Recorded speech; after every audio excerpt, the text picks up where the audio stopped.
Bismillahirrahmanirrahim. Assalamu alaikum dear students, how are you? Hope you all are alright. Allah bless you all. Okay, today we are going to start our lesson number 36, unit number 2. You know very well about this. What is lesson number 36 about? Unit number 2. It's about Chinese New Year.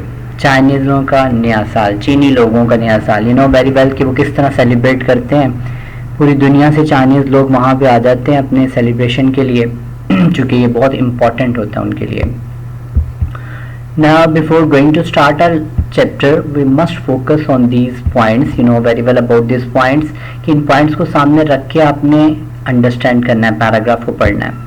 क्या है जी? पहले paragraph के title को अच्छी तरह समझ लीजिए, paragraph को पढ़िए, अंडरलाइन कर लीजिए डिफ़िकल्ट वर्ड्स को डिक्शनरी से कंसल्ट कीजिए और दोबारा मीनिंग लिखिए.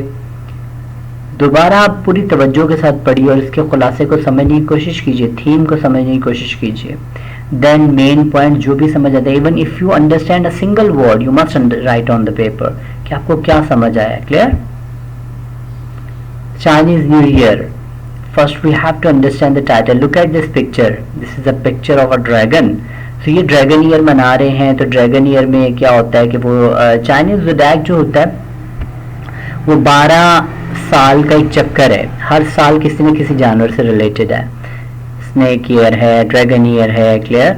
तो वो डिफरेंट एनिमल से रिलेटेड है. तो उसी तरह के ट्रेड्स उन लोगों में पाए जाते हैं जो उस एनिमल के ईयर में पैदा होते हैं. तो ये मुख्तलिफ तरीक़ों से सेलिब्रेट करते हैं, मुख्तलिफ कॉस्ट्यूम्स पहनते हैं, मुख्तलिफ किस्म के पोस्टर्स लगाते हैं, सिंबॉलिक जो है वो इलामतें जो हैं वो अपने उन पे चस्पा करते हैं विंडोज़ के ऊपर, डोर्स के ऊपर. So before going to start we should must focus on the theme of this. You know very well Chinese New Year is one of the major festivals in Chinese culture. Okay, just like other ethnic communities of the world, in China too, the New Year is the most important day of the year. This is the time when the family's members strive to be with their near and dear ones. पूरी कोशिश करते हैं कि अपने प्यारों के साथ गुजारे. दुनिया में जिस खित्ते में भी होंगे वो वापस चाइना ज़रूर आएंगे. They regard this as time to usher out of the old year and welcome to the new.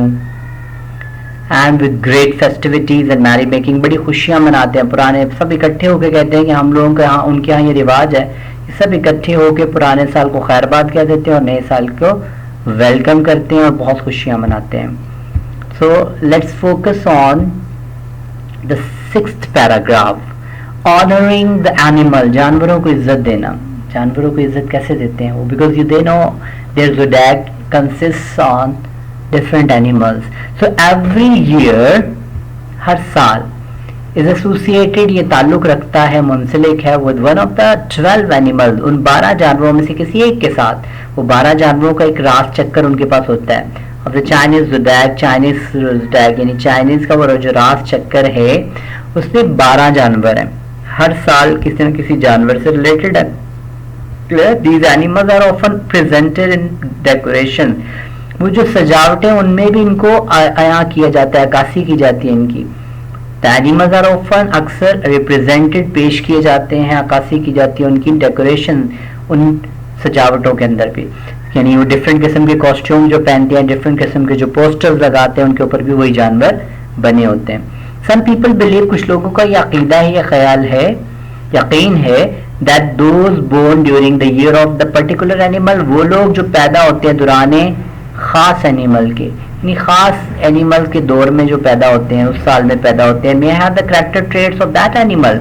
उनके अंदर करैक्टर ट्रेट्स यानी किरदार की खूबियाँ होंगी ऑफ दैट एनिमल, उसी जानवर के किरदार की खूबियाँ होंगी जो जिस जानवर के साल में पैदा हुआ होगा. Clear? So is Chinese believe about people having character traits of animal और अफेक्ट और एन ओपिनियन. ये उनका एक हकीकत है या फिर खैर उनकी राय है बस. तो ये क्या चीज़ है कि वो जो कहते हैं, लोग बिलीव करते हैं कि जो बच्चा जिस जानवर के दौर में पैदा होगा उसके अंदर किरदार में वही खूबियाँ होंगी. कि अगर वो ड्रैगन ईयर में है तो ड्रैगन के अंदर जो क्वालिटीज़ होती हैं वही उस बच्चे में होंगी. स्नेक ईयर में है तो स्नेक में जो क्वालिटीज़ होती हैं वही उस बच्चे में होंगी. Clear? So look at this 7th paragraph. Chinese new year is a time when the families should come together. Chinese का नया साल वो टाइम है जब खानदान सब करीब आते हैं. इन ऑर्डर, इस सिलसिले में, to give thanks for the year that has passed, उस वो जो साल गुजर चुका होता है उसका शुक्रिया अदा करते हैं। And reinvigorate themselves for the coming year, और दोबारा से ताकतवर बना लेते हैं, भरपूर जोश जज्बे से भरपूर कर लेते हैं अपने आप को फॉर द कमिंग ईयर, आने वाले साल के लिए। तो चाइनीज लोग जब इकट्ठे होते हैं, खुशियां मनाते हैं, अपने आप को रीइनविगोरेट करते हैं अगले साल के लिए, और पिछले साल को खैरबाद कह के उसको थैंक्स बोल देते हैं कि तुम चले गए, तुम्हारा शुक्रिया। Clear? So look at this activity. The first one is about translate into Urdu. तो देखिए कैसे ट्रांसलेशन करते हैं। देखिए जो मैं पढ़ रहा हूं बस उसको समझना कि क्या है। Every year is associated with one of the 12 animals of the Chinese zodiac. Some people believe that those who born during the year of a particular animal may have the character traits of that animal. Chinese families come to reinvigorate themselves for the coming year. Okay, the second activity is about answer these questions. The first one is, what is the importance of Chinese New Year for Chinese families? What is the Chinese belief about character traits of a person? कि एक इंसान के अंदर जो किरदार की खूबियाँ होती हैं उनके बारे में उनका क्या अकीदा, कहाँ से आती हैं वो। क्लियर? और चाइनीज़ के नए साल के लिए, नए साल की क्या अहमियत है चाइनीज़ फैमिलीज़ के लिए। अहमियत तो हमें इस बात से भी पता चल जाती है कि दुनिया में जिस खित्ते में भी हों, जहाँ पे भी हों, क्या होता है कि वो अपने वतन वापस लौट आते हैं, सेलिब्रेट करते हैं, इकट्ठे सेलिब्रेट करते हैं। क्लियर बेटा? तो read those 2 paragraphs and clear your all misunderstandings and difficulties, and then try your level best to solve these 2 activities which will be your home task. Okay, all the best, take care, Allah Hafiz.